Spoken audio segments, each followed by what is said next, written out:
Eh bien voilà, Convergence et Révolution culturelle. Donc, retour sur ce plateau pour une fois de plus nous pencher sur la problématique de notre continent. Parce que Convergence et Révolution culturelle, c'est justement les chemins de la Renaissance africaine. Le retour aux sources. Et surtout, quand l'Afrique parle de l'Afrique à l'Afrique pour l'Afrique. Parce qu'il y en a qui parlent de nous, mais contre nous. Ils ne nous disent pas la vérité.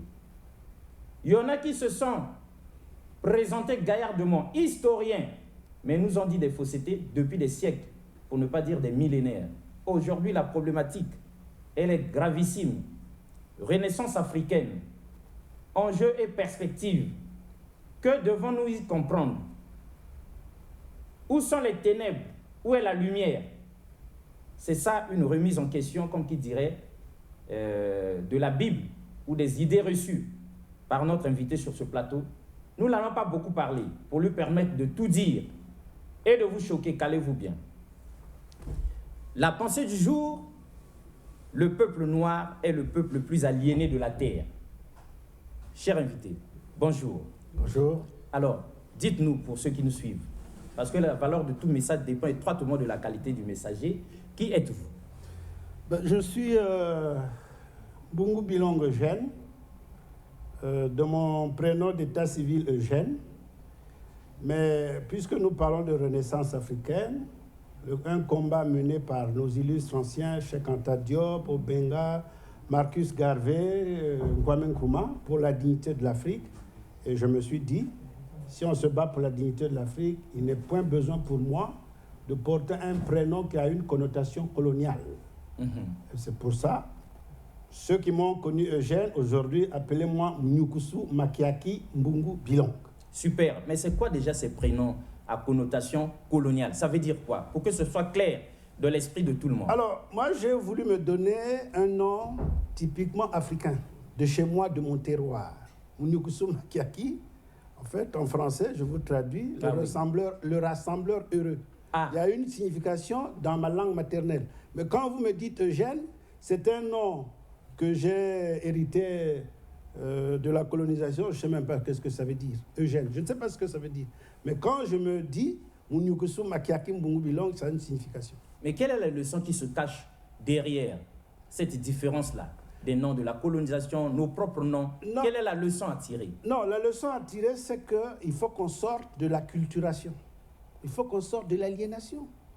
Pourquoi voulez-vous, moi, africain, que je porte un nom à connotation occidentale ou blanche? Pourquoi?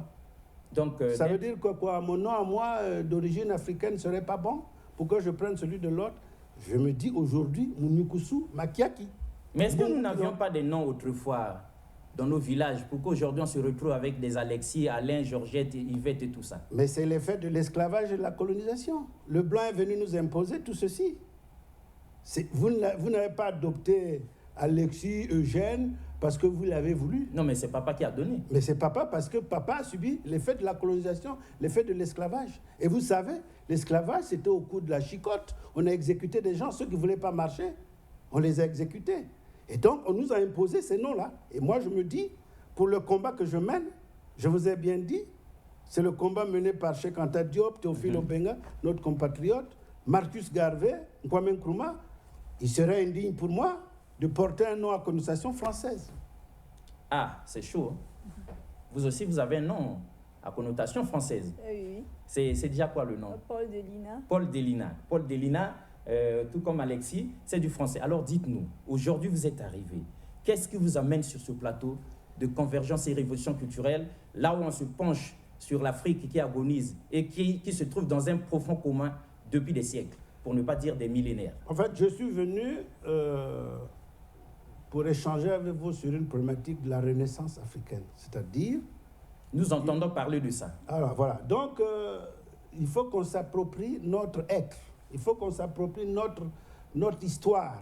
Et c'est ce combat que nous menons aujourd'hui. Ça veut dire que le blanc est venu nous imposer sa façon de voir. Mais aujourd'hui, nous avons lu, nous avons vu des chercheurs qui ont dit, qui ont écrit, et nous nous disons que nous nous inscrivons dans ce combat. Et donc le combat de la dignité du peuple noir en général. Pas de l'Africain, mais de la dignité du peuple noir. Parce que le peuple noir, vous avez ceux qui sont sur le continent et ceux qui sont dans les diasporas. Donc, c'est un combat pour la dignité du peuple noir. Et vous n'êtes pas arrivé mais vite, vous êtes arrivé avec un document sur lequel vous avez quand même injurié le peuple noir en disant « Le peuple noir est le peuple le plus aliéné de la terre. » Et nous avons pris ça comme pensée du jour. Vous nous avez manqué de respect. J'ai voulu choquer mes semblables. J'ai voulu les choquer. Pour les réveiller. Voilà, pour les réveiller. Pas pour les humilier. Pas pour les humilier, pour les réveiller. Parce qu'on dort. Ça fait des millénaires qu'on dort. Mais nous étions un peuple valeureux. Regardez l'histoire, écoutez les vidéos, lisez Cheikh Anta Diop, lisez au Bengal, lisez plein d'auteurs africains, et même des Blancs honnêtes, qui vous disent que l'Afrique, c'est le berceau de l'humanité.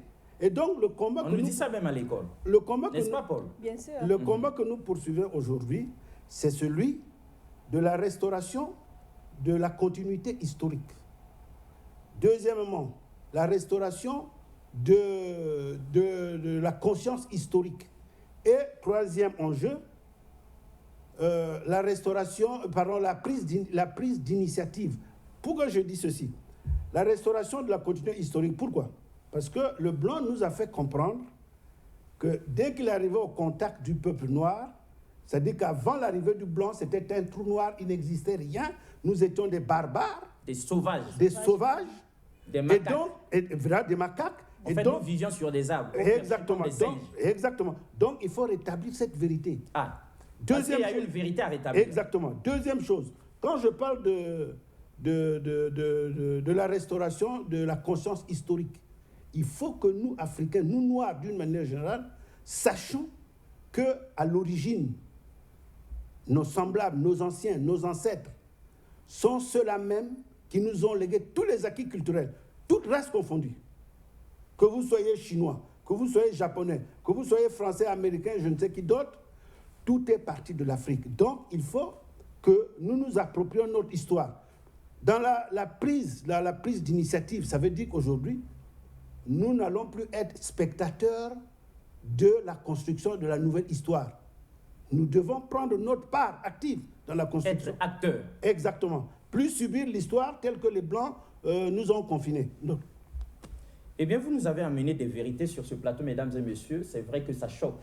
Mais Paul Delina et Alexis Bongo n'y connaissent rien. Nous allons intervenir si nous pouvons, un tout petit peu pour vous titiller. Mais quel plat avez-vous servi aux Africains aujourd'hui? Ou bien quelle thérapeutique? Quel traitement de choc pour qu'ils se réveillent? Si on vous laissait prendre votre document ou bien si on vous laissait parler aux Africains, leur dire vos 4 vérités, qui sont en réalité leurs 4 vérités, vis-à-vis de l'Occident impérialiste, que leur diriez-vous? Bon, je voudrais quand même rappeler pour les téléspectateurs qui nous suivent que je ne suis pas venu ici échanger avec vous sur des questions polémiques que j'aurais ramassées quelque part. Mais je suis venu pour rétablir certaines vérités. Donc, le travail que je vais m'efforcer de faire ici avec vous, c'est faire de la pédagogie. Mais c'est de la pédagogie documentée. Tous les faits que je vais dire sont documentés. Très bien. Tout le monde peut aller à ces sources-là, verra ce que je dis. Très bien, c'est tant mieux pour tout le monde. D'accord. Alors, donc, si vous étiez donné libre champ, il vous était laissé libre champ de vous adresser aux Africains, que leur avez-vous réservé pour leur ouvrir les yeux? Exactement. Alors, je voudrais, pour commencer, dire si nous sommes le peuple le plus aliéné de la Terre, j'en suis vraiment conscient. Pourquoi? Parce que pour l'Africain, quand le blanc arrive, il nous a toujours fait comprendre qu'avant l'arrivée du blanc, il n'y avait rien, c'était un trou noir. Or, quand vous suivez Cheikh Anta Diop, et c'est le combat que Cheikh Anta Diop et notre compatriote au Benga ont mené. Cheikh Anta Diop, dans son ouvrage célèbre « Nation nègre et culture », vous fait la démonstration de l'antériorité des peuples noirs sur toutes les autres races. C'est un fait qui avait été contesté à l'époque. Mais je vous dis, le débat était tranché. Nous avons eu le colloque du Caire en 1974, mon cher Alexis. Nous avons entendu parler de Alors, ça. donc, on dit que c'était chaud. Et voilà, c'était chaud. Parce qu'à l'époque, quand le directeur général de l'UNESCO demande à Cheikh Anta Diop de faire partie de la rédaction d'un livre qu'on appelait l'histoire générale de l'Afrique. Mais Cheikh dit, mais comment voulez-vous que je participe à une œuvre pareille alors que toutes mes thèses sont contestées par ceux-là même qui veulent contester mes thèses sans preuve. Si vous voulez que je participe à la rédaction de ce grand ouvrage-là, alors l'UNESCO, puisque vous vous occupez d'histoire et de culture, convoquez une grande réunion qui va regrouper toute l'érudition mondiale, sans exception. On va débattre. Si mes thèses sont battues, je vais renoncer à écrire, je vais renoncer à dire tout ce que j'ai toujours dit depuis aujourd'hui. Et voilà. Donc, pour me résumer, le débat a eu lieu. Et même le rapporteur du débat, c'est un Français, qui était farouchement opposé aux thèses de Cheikh Anta Diop. Et dans les conclusions du colloque du Caire, il a bien dit... Dans le rapport final. Voilà, dans le rapport final, il est bien dit. Le débat était déséquilibré en faveur des thèses soutenues par le professeur Cheikh Anta Diop et le professeur Obenga. La main s'était dite. La main s'était dite. C'est clair. Les mêmes blancs, parce que je vous dis, Alexis, mais c'est l'érudition mondiale. Les gens sont venus des États-Unis. Les gens sont venus de partout. Des Arabes, des Européens. Et curieusement, Théophile, dans la délégation africaine, il n'y avait que le professeur Cheikh Anta Diop et le professeur Obenga. Donc, vous voyez un peu comment s'est composé le débat. C'était chaud. Il n'y avait que deux noirs qui défendaient l'Afrique. Et voilà. L'aîné, son cadet. Voilà. Le maître, son disciple. Et vous voyez ceux qui se disaient que c'était des grands penseurs, c'était des grands chercheurs, c'était des grands savants, ils ont tous été battus. Et là, le rapport le dit, le reconnaît. Donc, le débat est clos. L'antériorité de la civilisation noire, elle est antérieure. Ça ne fait plus l'objet de débat aujourd'hui, sauf les idéologues. Mais les gens honnêtes reconnaissent l'antériorité de la civilisation noire. Donc, tous les acquis que nous avons, même sur le domaine religieux, tout est parti d'Afrique. Même sur le domaine religieux. Exactement. Tout est parti d'Afrique. Tel que. Je vais vous dire un truc. Moi, j'ai toujours dit, ce qui est prouvé d'ailleurs, ce que je ne cesse de le dire à tout le monde, les Noirs sont apparus sur la Terre 200 000 ans avant toutes les autres races. Ça, au moins, c'est connu. C'est connu. Puisque l'Afrique est le berceau de l'humanité. Exactement. Forcément, ils sont venus avant tout le monde. Ils sont venus avant tout le monde et la notion de Dieu vient d'Afrique. La notion de Dieu. La notion de Dieu vient d'Afrique. Les cultes religieux viennent d'Afrique. C'est ça qui nous intrigue parce que, vous savez, la Bible, le Coran, le Talmud et tous les autres livres sacrés ne sont pas nôtres. Donc, pour nous autres Africains, la notion de Dieu ne peut qu'être quelque chose d'importé. C'est venu d'ailleurs sans les missionnaires. Peut-être que vous vous êtes trompé dans vos recherches. Non, justement. C'est-à-dire à l'origine. Mais nos anciens, vous savez, les anciens appelaient leur Dieu Amon-Ré, le Dieu créateur.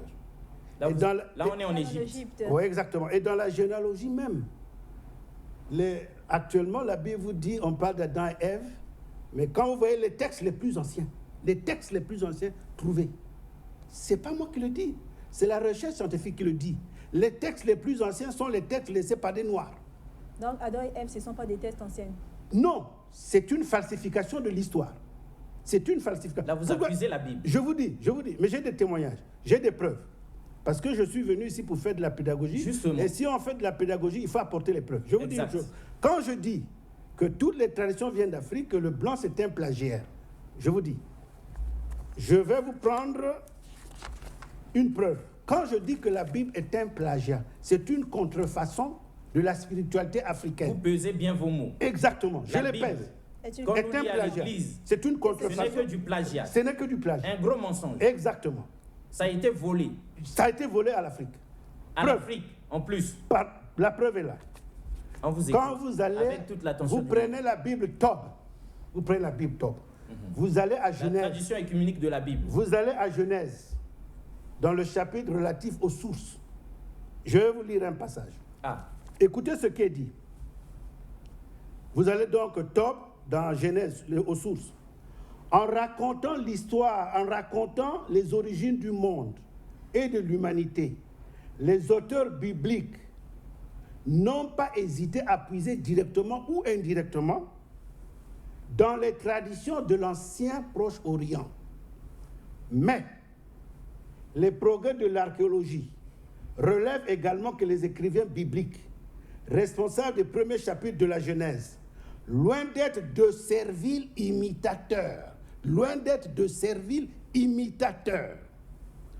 ont su retravailler leurs sources et les repenser en fonction des traditions spécifiques de leur propre culture. En clair, ça veut dire quoi? En clair, ça veut Pour dire... que tout le monde comprenne. En clair, ça parce veut... qu'on vous voit venir. En clair, ça veut dire quoi? Ça veut dire le blanc a pompé chez l'Africain. Parce que quand, loin d'être de serviles imitateurs, ils ont puisé dans les traditions des peuples du Proche-Orient. Mais quand on va puiser dans les traditions de quelqu'un, ça veut dire quoi? Vous avez copié. Exact. C'est ce que dit la Bible, c'est pas moi qui le dis. C'est du plagiat. C'est du plagiat. Copier, Exactement. Et je vais vous dire une deuxième chose. Lorsque vous allez visiter le tombeau du pharaon Ounas, en Égypte. En Égypte, c'est quelqu'un qui a vécu autour de 2500 ans avant Jésus. C'est pas moi qui le dis. Je ne dis même pas 2500 avant Jésus, je dis 2500 avant l'ère dite de Jésus. Je dis dite de Jésus. Dite de Jésus. Voilà. Parce que vous doutez même de son existence. Et vous nous choquez encore. Mais je vais vous apporter la preuve, mon cher Bongo. Alors, on revient sur le tombeau du roi Ounas. Mais le tombeau du roi Ounas avait été découvert pas par moi, pas par un Africain.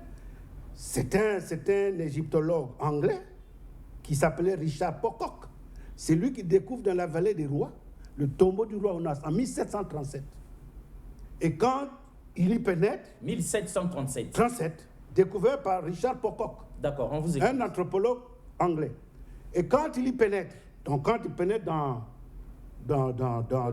le tombeau, il est surpris de voir que sur les parois, il y a plein d'écrits. Mais quand on enterrait un pharaon, ce n'est pas une tombe de 2 mètres sur 2, mais c'est tout un quartier. C'est pas comme on voit à Itatolo ou bien à Bouka. Mais non, mais c'était des tombeaux qui pouvaient faire même 100 mètres de long. Donc sur les parois de la tombe, il y a des écrits que les anciens ont laissés. C'est en hiéroglyphe, mais à cette époque, les gens ne connaissaient plus la langue. Mais lui n'a pas pu les déchiffrer. Et c'est en 1822. Vous voyez que tout ça, toutes ces découvertes-là, c'est les Blancs qui font ces découvertes. Exact. En 1822, Jean-François Champollion, égyptologue français, c'est lui qui réussit à décoder les hiéroglyphes. Et quand il décode les hiéroglyphes, il se rend compte que, par exemple, la notion du Dieu unique, c'est écrit là.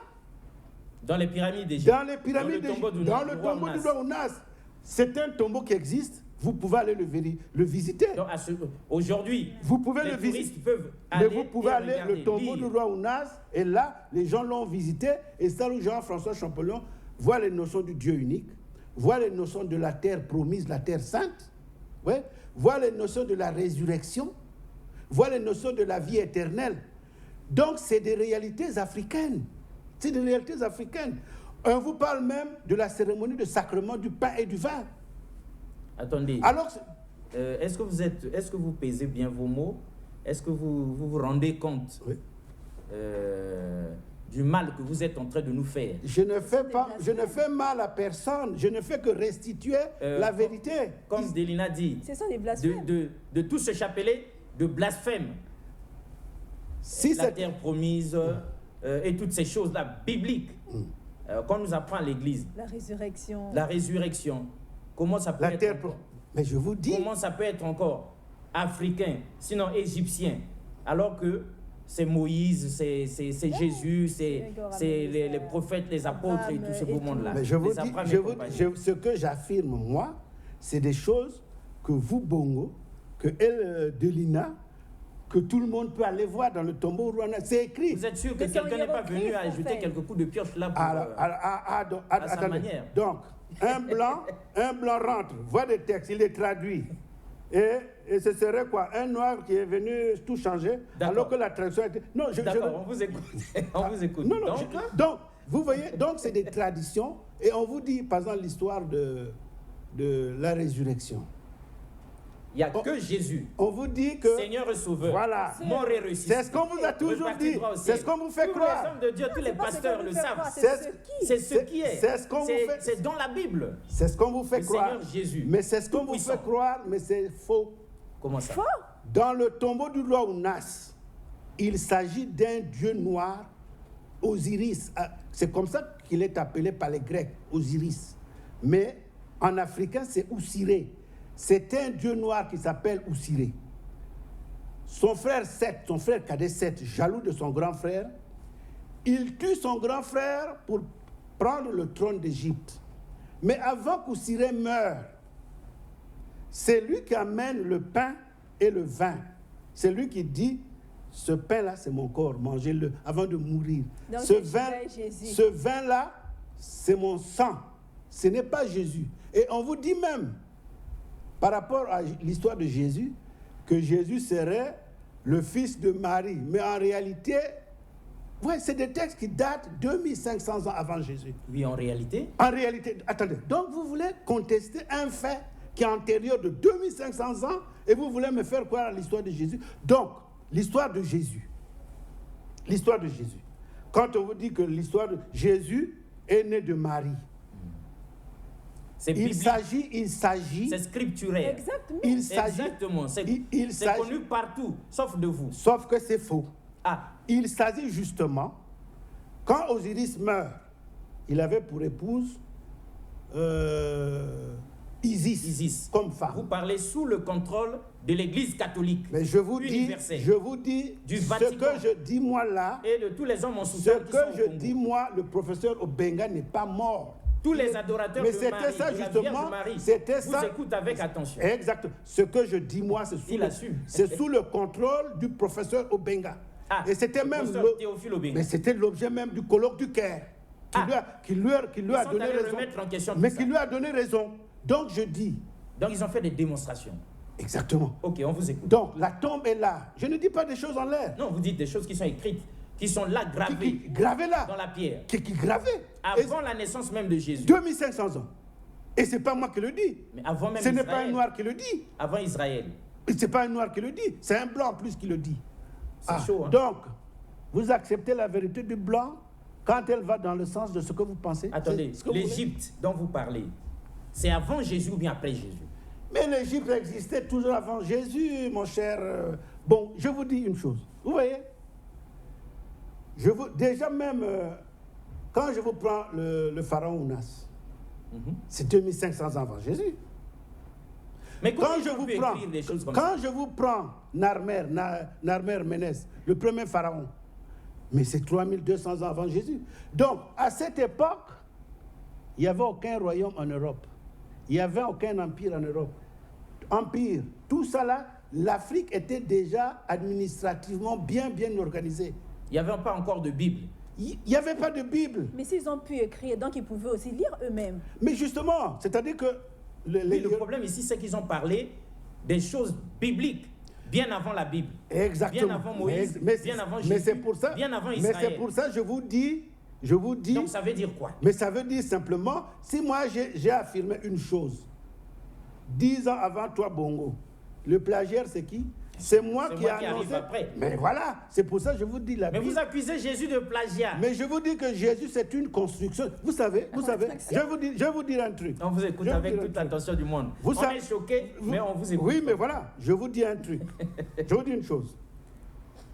500 ans avant Jésus-Christ, il y a un historien grec qui s'appelait Hérodote. On nous dit ça à l'école. Hérodote est venu en Afrique, au contact des Noirs. Il est allé au temple, il est allé au marché, il était dans la rue. En Afrique. En Égypte, il a vu des Noirs. Il a vu des Noirs. Et il a écrit, il a laissé des témoignages écrits. Et il dit quoi? Mais il a témoigné que l'Afrique, à l'origine, elle est noire. Que la civilisation égyptienne, elle est noire. Que quand il allait au temple, qu'il était promené dans la rue, il ne voyait que des gens avec des cheveux crépus, avec des nez écrasés, épatés. Donc les Égyptiens, ils sont noirs. Mais ces Égyptiens, c'est noir. Bon. Et donc, est-ce que ça se mange? Le fait de savoir que les Égyptiens étaient noirs, que les pharaons c'était des noirs, après ça nous avance en quoi? Non, c'est juste pour rétablir la vérité. Ah. Parce que le blanc nous fait croire, vous voyez que le blanc a toujours du mal à accepter ce qui vient d'Afrique. Et surtout son infériorité aussi. Voilà, et il nous fait croire que depuis la nuit des temps, nous lui sommes inférieurs. Or, quand le blanc vient, rentre en contact avec le noir, mais c'est un barbare, c'est un sauvage. Ça, c'est pas moi qui le dis. Jean-François Champollion. Authentique. Authentique, c'est lui, un Français, en Donc, 1822. Donc c'est d'une manière comme une autre de dire qu'en réalité, ce sont les Noirs qui, dans l'histoire, avaient civilisé les Blancs. Mais exactement. Quand le Blanc est rentré au contact du Noir, c'est un sauvage. Vous vous rappelez que vous venez de choquer un historien dans les couloirs avant d'arriver ici, d'avoir dit que ce sont les Noirs qui avaient civilisé les Blancs. Mais je lui ai dit, L'historien était mais parce que ce que je dis, moi, est documenté. Moi, je n'ai pas voulu venir sur ce plateau affirmer des choses qu'on ne peut pas vérifier. Quand je vous dis que la résurrection, la terre promise, le Dieu unique, la déesse noire qui a donné un enfant sans rapport sexuel, c'est pas Marie, c'est Isis. Quand son mari... C'était déjà connu. Mais c'est du déjà connu 2500 ans avant. C'est écrit dans la tombe du pharaon Ounas. C'est pas moi qui le dis. Et c'est dit par un Français. C'est dit par des Blancs. Que peut penser le Vatican, vous écoutez? Mais le Vatican, c'est... Oui, je vais vous dire un truc. Je vais vous dire une chose. On a chaud aujourd'hui. Le Vatican. Je vous dis une chose. Vous savez, en décembre, je sais pas, avant la fin de l'année, le président chinois, il a donné une intention qu'il se proposait de mettre en place une équipe qui serait chargée de réécrire la Bible. Et quand il vous dit ça, vous croyez que c'est anodin? Même lui, il sait que la Bible, il n'y a que des faussetés. Je vais vous apporter les preuves. Oui, apportez-nous les preuves. J'arrive. Vous nous énervez en même temps. Voilà, justement. Et puis vous brisez notre foi. Voilà. C'est ce que nous n'aimons pas. C'est ce que nous avons de plus précieux, notre foi. Et donc, le président chinois dit ça. Quelques jours après, mais quand le pape s'est adressé à la communauté catholique du monde, son fameux message Urbi et Orbi, le 25 décembre, il n'a pas osé répondre au président chinois parce qu'il sait que la foi dont on parle est construite sur un mensonge. Je vais vous apporter la preuve. La foi construite sur un mensonge. Mais justement, mais quand on vous dit l'Eucharistie, Jésus n'est jamais mort et ressuscité. Donc en fait pour lui Jésus n'a jamais existé. Mais je vous dis une chose, je reviens sur l'histoire d'Hérodote. Oui, quand Hérodote, 500 ans avant Jésus, il vient, il visite l'Égypte. Il a vu ce qu'il a vu, n'est-ce pas? Il a laissé des écrits, il a laissé des traces. 500 ans avant Jésus. 500 ans avant Jésus. Et curieusement, Jésus arrive 500 ans, donc après, non? Oui, 500 ans après. Je dis même, j'ai même des doutes. Donc, oui. on nous fait croire... Vous acceptez quand même que Jésus... Non. On nous fait croire que Jésus est arrivé 500 ans après. Mais au départ aussi, vous avez aussi cru. Mais justement, oui, j'étais dans les ténèbres. Pour réaliser des ténèbres héritées de mes parents qui étaient même dans les ténèbres. Et il vous a fallu combien de temps pour réaliser pour sortir des ténèbres? Mais parce que j'ai lu Cheikh Anta Diop. Donc il n'y a pas très longtemps. J'ai lu il n'y a pas longtemps. Très bien. En fait, mon déclic date un peu de 2014. Très bien. Et donc, cela étant. Et donc, Hérodote donc visite l'Égypte. Il a vu ce qu'il a vu, il a laissé le témoignage. Et curieusement, 500 ans après, on dit que Jésus est arrivé. Bon, mais personne n'a écrit sur Jésus, à part les paroles bibliques qui sont venues bien après. Les évangiles. Mais bien sûr, les évangiles. Venus bien après. Mais bien après. Jean, Luc, Marc, Matthieu. L'évangile le plus ancien, c'est même celui des contemporains de Jésus. Personne n'a laissé un témoignage sur Jésus. Personne. Comment ça? Alors, c'est ce qu'on dit à l'église. Mais bon, c'est des disciples. Mais nous sommes dans une idéologie qui est au service du blanc, justement. Vous savez ce que les prêtres ont fait? Est-ce que vous parlez sous le contrôle aussi d'hommes de Dieu? Mais bien sûr. Ils viendront sur ce plateau, ils vont vous chercher. Mais il n'y a pas de problème. Moi, je suis prêt à la contradiction. On vous écoute. Je vous dis une chose. Est-ce que vous savez qu'on peut ramener tout le monde à avoir la foi en Jésus? On a tué des gens. On a tué des gens. Mais bien, vous savez, au 3e siècle, au 3e, 4e siècle de notre ère, le roi Constantin, par exemple l'empereur romain, Constantin Ier. On entend parler de lui. C'est lui, pour asseoir son empire dans une même croyance. Qu'est-ce qu'il fait? Puisque à l'époque, il y en a qui disaient Jésus est l'incarnation divine. Il y en a qui disaient non, Jésus c'est un homme. C'est seulement le Fils, c'est seulement voilà. Donc les gens disaient non, l'histoire de Jésus, il y en a qui disaient non, ne nous raconte pas des conneries. Voilà. Et qu'est-ce que Constantin fait? Il convoque le concile de Nicée. Voilà.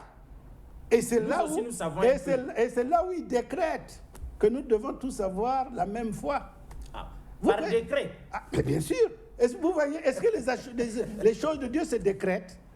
Je vous dis, tout ce qui est Le d'incarnation. rassembleur heureux ou joyeux. Voilà. On se rend compte que vous ne rassemblez pas. Non, non, non, je Mais en rassemble. tout cas, Vous vous, divisez en vous deux. divisez, vous éparpillez, Non, vous renversez la table, vous marchez dans je- le plat pendant que nous mangeons. Je rassemble dans la restauration de la vérité. C'est pas moi qui le dis. Et vous nous blessez cruellement. Non, je n'ai pas à vous blesser, mais je vous restitue la vérité. Bon, vous humiliez les chrétiens. Je n'humilie pas les chrétiens, je leur dis la vérité. Mais attendez, la Parce que, vérité, vous c'est voyez- Jésus-Christ, Mais Seigneur et vous Sauveur, voyez- vous voyez- Il est mort pour pour nous nos sauver. péchés. Vous voyez- Mais vous ne pouvez pas dire que Jésus, ce Jésus-là en qui nous croyons, Avait d'abord est un été grand écrit. plagiaire qui a plagié Une contrefaçon. l'Égypte autrefois et qu'avant Jésus, il y avait quelqu'un en Égypte qui avait prononcé ces paroles sacrées. Mais je vous ai Dans lu, le Saint-Sacrement. mais je vous ai lu un passage dans Genèse, dans la Bible Tob. Oui, La Bible Tob reconnaît elle-même que c'est un plagiat. d'accord. Je En vous ai attendant fait la que- démonstration. En attendant que de grands hommes de Dieu arrivent Et, ici, et je vous dis une pour chose. vous rencontrer, dites-nous autre chose. Et je vous dis une chose, Bongo. Vous voyez, quand on vous dit que la Bible est d'inspiration divine, c'est ce qu'on nous fait croire. La parole de Dieu. La parole de Dieu, c'est Dieu lui-même. Aucun iota de C'est-à-dire la que la Bible ne Bible, c'est Dieu lui-même qui Dieu parle. lui-même qui parle. Mais je vous dis, Et c'est vrai. Et je vous dis que la Bible n'est pas un livre sacré. Ah. Parce que c'est pas Dieu qui parle. Ah, Je vous donne la preuve. Je vous donne la preuve. Je vous donne la on vous preuve. écoute, on Je vous vous donne la preuve. Vous voyez, vous savez que la Bible fait l'apologie du cannibalisme. Le cannibalisme. C'est-à-dire vous pouvez manger la la chair chair humaine. humaine. La Bible. La Bible, c'est écrit dans la Bible. Je vous, La je Bible vous- où il est écrit, tu ne tueras point. tu ne voici ce qui est écrit. Je vous donne les références. On vous écoute. Parce que je Dans suis la Bible. Dans la Bible. Dans Deutéronome 28, 53. Deutéronome 28, Voici 53. 53. Voici ce qui est écrit. Au milieu de l'angoisse et de la détresse où te réduira ton ennemi, tu mangeras le fruit de tes entrailles, la chair de tes fils et de tes filles que l'Éternel, ton Dieu, t'aura donné. L'apologie du cannibalisme. Attendez, Ça, c'est c'est- une parabole. alors, qui veut dire quoi? Non, franchement. Mais je veux bien que Que les pasteurs viennent nous expliquer que cette le- Ça, parabole. c'est une parabole. Oui. Vous ne pouvez pas C'est affirmer vraiment que, écrit dans attendez, la Bible. que Dieu a Tu dit mangeras manger la ceci. chair. mais voilà, Deutéronome. C'est écrit noir sur blanc dans la Noir, Bible. je Eh veux- bien, ceux qui nous suivent, qui mais je ouvrent vous leur le Bible précise, aussi en mais même je temps. vous le précise. Il s'agit Deutéronome. Deutéronome. 28, 53. 28, 53. Bon, ok. C'est Pendant dit. qu'on consulte la Bible là-bas, autre Bon, chose. autre chose. Quelle autre Je vous, aberration dans la je Bible? vous appelle une autre, je vous rappelle une autre disposition. Dans Lévitique 26, 29, vous mangerez la chair de vos fils et vous mangerez la chair de vos filles. Le cannibalisme continue. Toujours continue. Ça, c'est Lévitique 26, 29. Et je vous dis une chose encore. Vous pouvez aller dans Lamentation 4, 10. Dans Jérémie 19, 9. Dans Ézéchiel 5, 10. On fait l'apologie du cannibalisme. Et puis, À quoi propos encore? de, par exemple, oui. Et puis quoi encore? Et Le puis- cannibalisme, on a déjà touché. il y a l'esclavage. L'esclavage. On fait l'apologie de l'esclavage. Dans la Dans Bible. la Bible. Dans la Bible. Je vous ramène toujours. On Chez vous- moi, c'est On documenté. vous écoute. Vous Heureusement allez- qu'il y a des hommes de Dieu qui Voilà, vous allez dans Exode 21, versets 2, 3, 4. Je lis. Si tu achètes un esclave hébreu, il servira 6 années. Mais la 7e, il sortira libre, sans rien payer. S'il est entré seul, il sortira seul. S'il avait une femme, sa femme sortira avec lui. Écoutez la suite.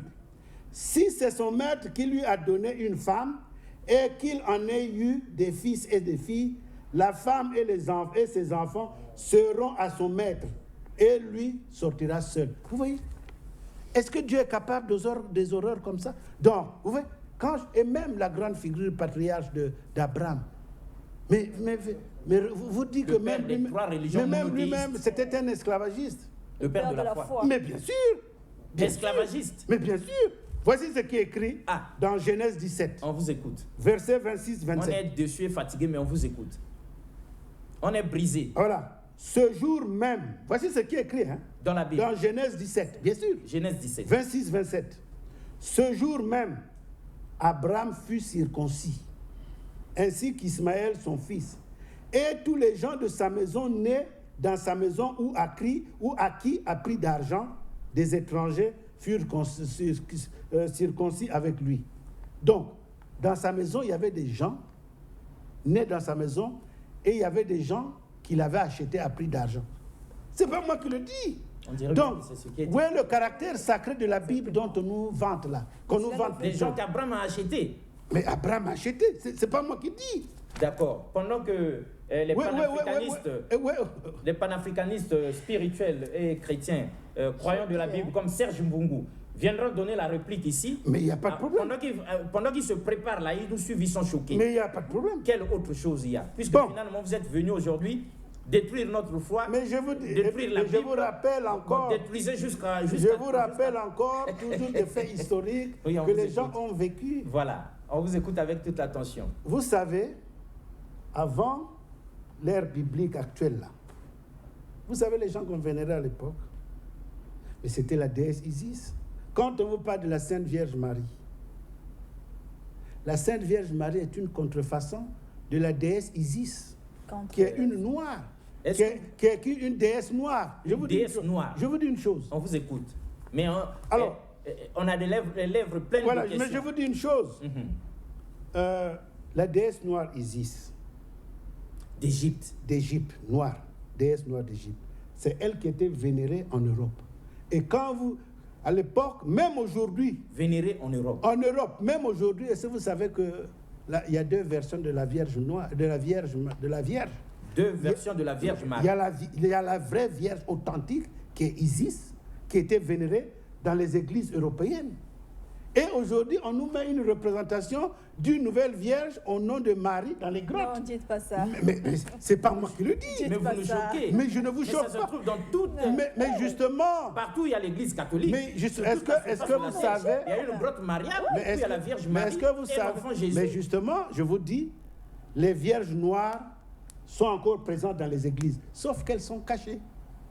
Mais à la cathédrale, la Vierge est noire ou bien elle est blanche? Mais je vous dis, mais ça veut dire, mais ce que je dis moi là, les chrétiens, ceux qui sont cultivés, savent. Comme l'abbé Bassimas. Ça veut dire qu'il y a des vierges noires, et c'est celles-là qui étaient vénérées à l'époque. Il y avait des cultes entiers de la Vierge noire. Ne dites pas ça. Jean-Paul II, le défunt pape Jean-Paul II, oui. Mais chez lui en Pologne. Mais il s'inclinait devant la Vierge noire, mon cher. Il s'inclinait devant la Vierge noire. Jean-Paul II.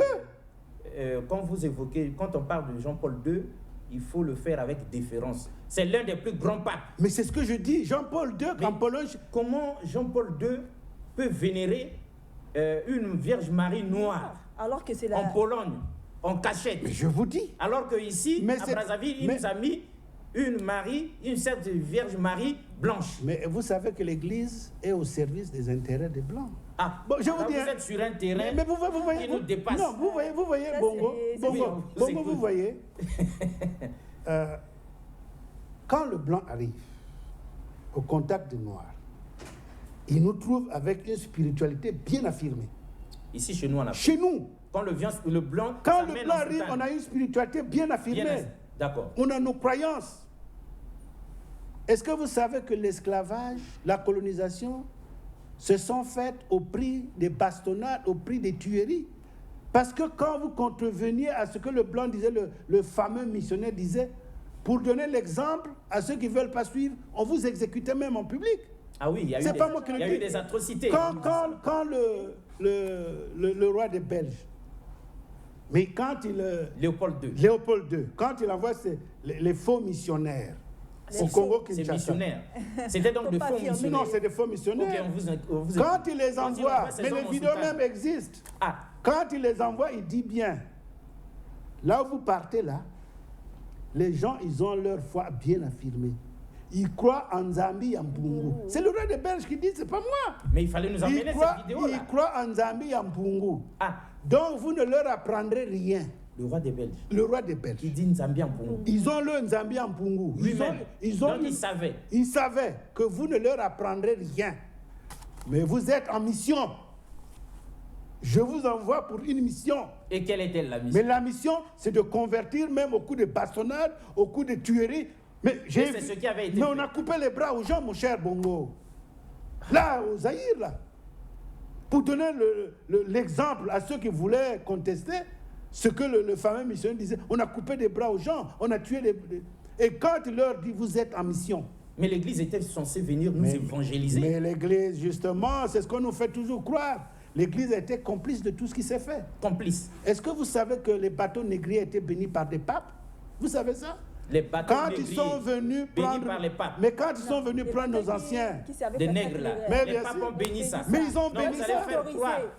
Ils ont autorisé. Ils ont même donné leur bénédiction. Vous allez faire croire aux Africains Mais déjà- que les papes étaient d'accord avec la Mais déjà, Bongo, avec l'esclavage. le livre de référence du pape, c'est quoi? C'est pas la Bible. Mais la Bible, bien sûr. Mais la Bible déjà te dit, je vous ai lu des passages. Ah oui. La Bible fait elle-même l'apologie. légitime Voilà. l'esclavage. Mais le pape Donc le pape ne peut que Mais faire. le pape était au service des intérêts des gens de sa race. Non, le pape peut vous écouter. Mais bien Et sûr. ça peut l'énerver aussi. Mais bien sûr. Parce que les catholiques qui sont ici, ils savent que vous parlez du Saint-Père. Alors, Quand on dit Saint-Père, donc il est saint. est-ce que vous savez, voyez ce qui se passe aux États-Unis avec l'affaire George Floyd.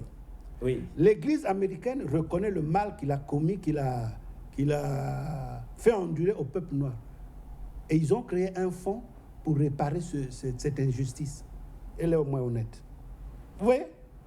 L'Église américaine. L'Église américaine. Bien sûr. C'est authentique ce que Mais vous c'est dites. authentique ce que je dis, Bongo. On peut en retrouver les traces Mais sur bien Internet. sûr, bien sûr. Les vidéos. Mais bien sûr, la Bible reconnaît le tort fait aux Noirs, aux esclaves. Ils ont créé un fonds pour dédommager les descendants d'esclaves. C'est pas moi qui le dis. L'Église. Mais bien sûr. Donc je vous Donc dis on que... nous a caché trop de choses, hein. Mais on nous a caché des choses. Énorme. Vous savez, par exemple, la notion de la Terre Sainte. Aujourd'hui, on vous fait croire, si vous voulez aller à la Terre Sainte, il faut aller en Israël. Mais la Terre Sainte, c'est la région qu'on appelle le bassin du Congo. Le bassin du Congo. Mais bien sûr. Vous sacralisez le mais bassin ça du veut Congo. dire, puisque les Noirs égyptiens, les Noirs étant les premiers à apparaître sur Terre, ils savent d'où ils venaient. Intéressant. Le premier homme est apparu dans la région des Grands Lacs qu'on appelle le bassin du Congo. Et pour eux, même se retrouvant en Égypte, ils savent que nous venons de là-bas. Ah. Donc pour eux, la Terre Sainte, c'est là-bas le Oui, bassin du mais Congo. monsieur... Munyukusu Makiaki. Voilà. Munyukusu Makiaki. Le donc rassembleur heureux. Exactement. Voilà. Mais pourquoi tout ce que vous nous dites là, vous retouchez l'histoire, vous remettez la vérité sur ses bases? Pourquoi ce n'est pas dit à l'école? Pourquoi ce n'est pas enseigné? Mais Pourquoi vous avez eu un face-à-face dehors avec un historien qui a écrit beaucoup de livres sur l'Afrique et sur le Congo, à l'en croire? Pourquoi ce n'est pas enseigné à l'école? Mais justement, nous sommes au service d'une idéologie. Donc on est encore esclave Mais jusqu'aujourd'hui. bien sûr, mon cher Bongo. Non, attendez. Attendez. Costume, cravate et bardé de diplôme. Je vous dis une Vous êtes chose. là pour parler Hein? librement. Ministre, gouverneur, DG, chef d'État. Mais On est des esclaves. justement, on est... Nous sommes... Vous voyez, par exemple... Vous nous choquez, il nous reste 2 minutes. Vous savez... On vous les laisse pour que vous nous expliquiez. Voilà. Parce qu'il y aura une suite. Mais forcément. voilà, mais il n'y a pas de problème. Vous savez, quand on sort de la colonisation, quand on nous octroie les indépendances, par exemple, la France a eu des accords bidons qu'on a fait signer aux Noirs. Vous ne pouvez pas enseigner vos langues.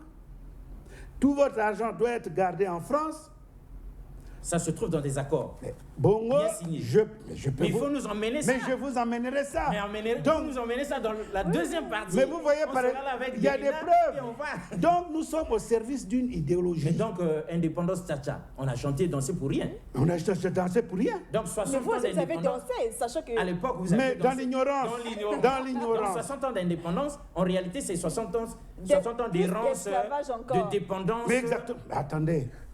Mais Et c'est sur cette note-là que vous allez conclure Bon. pour aujourd'hui. Parce qu'on Bon, va alors, vous faire revenir merci. pour une deuxième partie. Alors, si vous étiez donné, après avoir choqué les uns et les autres, de leur dire quelque chose pour résumer votre pensée d'aujourd'hui là, parce que la suite, elle est encore très dense. Il va falloir au moins 2 ou 3 épisodes pour que nous arrivions jusqu'au bout de votre document. Que leur diriez-vous déjà pour leur laisser l'eau à la bouche? non, ce que je voudrais dire, je suis venu ici échanger avec vous. Je voulais rétablir une certaine vérité, mais en faisant de la pédagogie. Ah, Vous voyez que tout le long de mon exposé, je vous ai pris des références exact. qui sont même dans la Bible. Exact. J'ai donné des références, dit reportez-vous à ceci, vous verrez Donc, je ne suis pas venu créer une polémique pour créer une polémique. La Bible elle-même s'auto-détruit. Et quand je vous révèle ça, les gens crient au scandale. Mais ce n'est pas dit de moi, c'est la Bible elle-même qui s'auto-détruit. Donc, vous voyez comment on a été conditionné. Ah, et donc pour terminer, puisqu'on est arrivé à la fin, alors donc pour terminer, il vous reste 30 secondes. Je vous dis une chose, le combat que nous poursuivons aujourd'hui, nos ancêtres, nos anciens ont été colonisés, ont été mis en esclavage, parce que le blanc nous a imposé ça, mais aujourd'hui le monde évolue. Nous sommes en train de lire. Donc aujourd'hui, on peut tout changer. Mais ça veut dire qu'il faut réécrire l'histoire, la vraie histoire, pas la fausse. Donc nous préférons nous arrêter sur cette note-là. L'histoire est à réécrire. Voilà le bel atterrissage avec Patrick Nguyen. Patrick Nguyen, il est temps que nous nous adressions à tous ceux qui viennent de nous suivre, comme pour leur dire, en guise de conclusion, on retient dans cette première partie qu'on nous a enseigné des faussetés à l'école et que l'histoire est donc à réécrire, n'est-ce pas? La suite au prochain numéro, dans la deuxième partie de cette émission très importante. Au revoir et à la prochaine. Merci beaucoup, une fois de plus.